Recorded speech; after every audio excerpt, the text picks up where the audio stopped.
Hi, Denise Ravel, Girl on the Hill. We're standing in front of my Grosso lavender field, and we're really excited because this is the beginning of our distillation season. But I wanted to introduce to you each of the components of the still, the copper still. We have a 100-liter copper still, and this is the cauldron where we put the distilled water into, which we bring to a boil.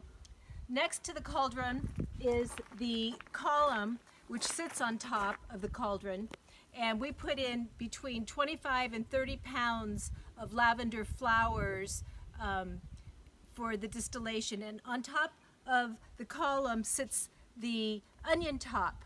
The bird's beak is attached to the top of the onion top and to the condenser. The condenser is filled with cold water, which turns the steam into essential oil and flower water. So that's the beginning of the process. The next step will be doing a clean. Okay, we're getting ready to clean the still, and first we start with salt, which is the abrasive.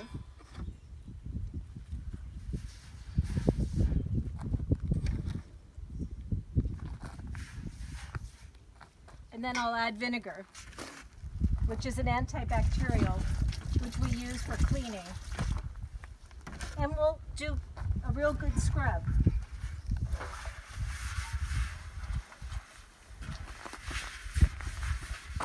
Each part of the still is going to have the same process.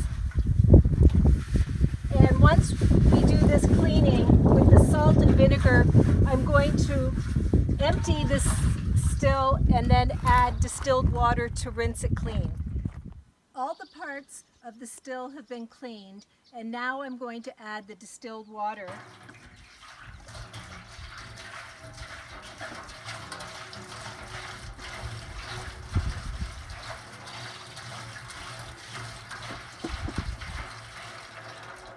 Here I'm just topping it off. We already have this filled with distilled water, and now we're going to add the column to the cauldron. We've done step one. We've cleaned the still. We've now filled the still with 27.3 pounds of lavender. We use a fish scale that we got from Amazon, and we keep very detailed records so we know from year to year what we do. So now the still has been assembled. We put the onion top on top, and I briefly wanted to say that we learned our distillation process from a very accomplished master distiller from France. Abe went to the University of Toulouse, and he taught us many great things about distillation. And now we're going to start our process. We're going to light the still.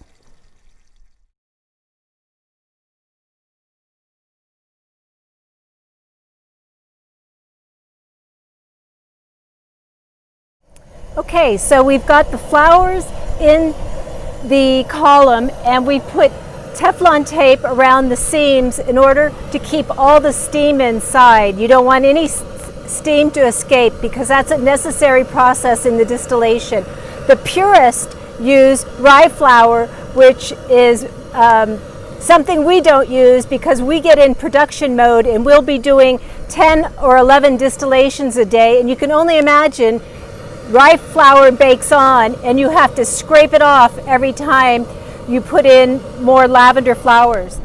Our 100-liter still came from Portugal, and our dear friends Abby and Jason were traveling in Portugal, and we called them and said, by any chance, can you secure a beautiful copper still for us? So Jason and Abby, as they were touring through Portugal, contacted the owner of the company and negotiated this fabulous still for us to our accommodations. We had special features added which are very practical, like the hinge, which is easy to dump the flowers once we've done a full distillation. We have the thermometer on top, which you have to have in order to know how hot the temperature is rising, and we have the side spout in order to take the water out of the still when you're done distilling.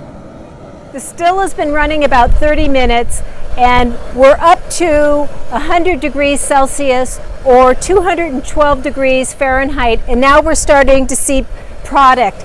You can follow the bird's beak and down through the condenser, and you'll see lavender water and essential oil that are being put into the 1 gallon jug.